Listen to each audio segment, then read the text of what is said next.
Moi, je fais plutôt du documentaire pour la télévision.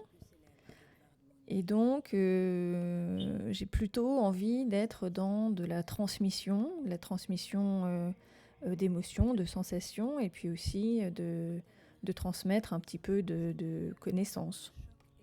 Je mêle des sons et des images.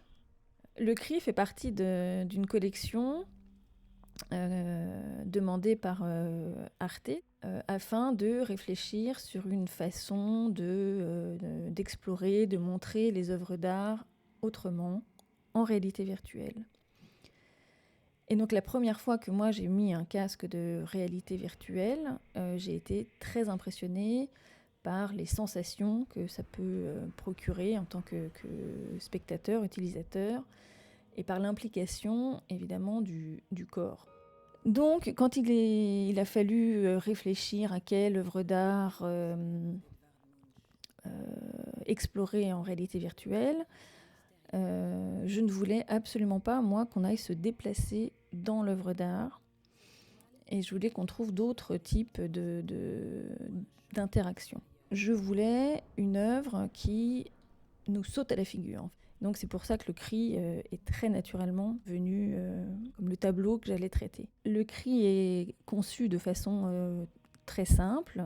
On a 3 chapitres, 3 clés de lecture de l'œuvre, 3 possibilités d'entrer dans le processus créatif du peintre, de Munch. Et c'est aussi une façon d'explorer 3 types d'émotions qu'on va ressentir en étant utilisateur de cette expérience virtuelle. Une des références que j'avais en travaillant sur l'écriture du projet, c'était vraiment The Sleep of Reason de Bill Viola. Dans cette installation vidéo, il y a des images qui viennent de façon aléatoire, très grande, avec des durées totalement aléatoires. Et on est dans une sorte d'attente extatique, mais en même temps très angoissante. Et donc, je voulais retrouver cette même sensation avec la réalité virtuelle, des émotions, enfin voilà, de la surprise et des émotions.